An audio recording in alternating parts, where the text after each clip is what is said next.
Hi, it's Grandpa from Grammy and Grandpa Read, and today's book is Curious George Goes to the Beach by Margret and H.A. Reyes. H.A. Reyes. You guys like Curious George books? I do. They are fun. This is George. He lived with his friend, the man with the yellow hat.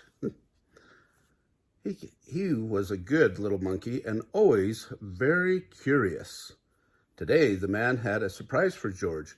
He took George to the beach. They found a spot on the warm sand. Then another surprise. George saw his friend Betsy. "Look, Betsy," her grandmother said. "It's Curious George." But Betsy did not even smile. She had never been in the ocean before. She was scared. "I know you're a good swimmer," the man told her. "You'll be fine once you get in the water." Feeling better, Betsy walked around the shore with her grandmother. George helped spread the beach blanket and set aside their lunch. He was looking forward to a picnic, but it was not yet time to eat. It was time to play. In no time, George was having fun. He learned a new game. He dug in the sand, and he made a new friend. Monkeys are good at making friends. When he took a break, George watched the lifeguard. The lifeguard sat in a special chair. Sometimes he blew a whistle. And sometimes he looked through binoculars. It looked like fun to be a lifeguard. George was curious. Could he be a lifeguard? Before long, the lifeguard took a break. Here was George's chance. Watching the crowd from up in the special chair, George felt just like a lifeguard. He looked through the binoculars. There was a lot to see at the beach. He saw seagulls flying high above, and he saw Betsy on the shore below.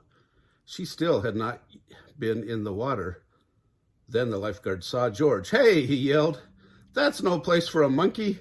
George thought it was a fine place for a monkey, but he did not want to cause trouble, so he climbed down.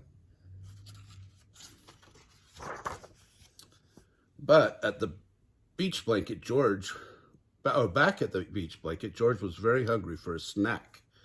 No one would miss just one cracker, thought George. He took one out and put it on a napkin. It looked good. Now, if only he had some cheese. Uh-oh. What happened to his cracker? Well, he would just have to get a new one. George found another cracker, then turned back around. But now his cheese was gone. Who could be taking his snacks? George was curious. He put down his cracker and waited. Who do you think it was? Now George saw who was taking his treats. It was a seagull, and he was still hungry.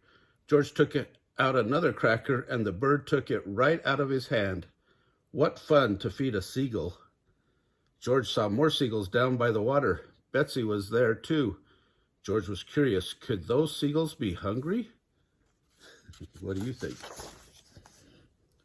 Indeed, they were hungry. Soon, a whole flock had gathered. George could not feed them fast enough. Luckily, Betsy was glad to help. Out of the basket came more crackers, cookies, a cake, and even the bread for sandwiches. Still, the birds were hungry. But when George reached for more snacks, the basket was gone. He and Betsy were having so much fun, they didn't notice the tide coming in. Uh-oh. They didn't notice the picnic basket was floating out to sea. George felt bad. He hadn't meant to lose the basket. Could there be a way to catch it? George thought and thought. Then he remembered the lifeguard. George was no lifeguard, but to save the basket, he knew just what to do. Quickly, he found a float and carried it to the water. Jumping aboard, George began to paddle. He paddled out a little farther and a little farther and a little farther until finally he reached the basket. Betsy cheered. Then as George paddled back to the beach, Betsy swam out to meet him. Everyone was glad to see George safe on the shore. The lifeguard, who had seen everything from his chair, said, That was some rescue. George felt proud. The man with the yellow hat that picked up the basket, he was curious. George, is this our basket? He asked. Poor George, after all that, the basket was empty. There would be no picnic on the beach, and it was all his fault. Then Betsy's grandmother said, "Won't you join us for lunch? We have plenty. And look, now we have a reason to celebrate, thanks to George." They did have a reason to celebrate. Betsy was in the water, and she wasn't scared anymore. She was having fun. After everyone joined Betsy and George for a swim, it was time to eat at last. There were sandwiches, chips and bananas, cookies and watermelons. A watermelon. There was plenty for everyone, and there was even a little for guests. See George feeding the seagull with his foot. Monkeys can do that. Their feet are like hands. Anyway, if you like this book, remember smash the like button down below, subscribe to our channel, and watch the Curious George playlist.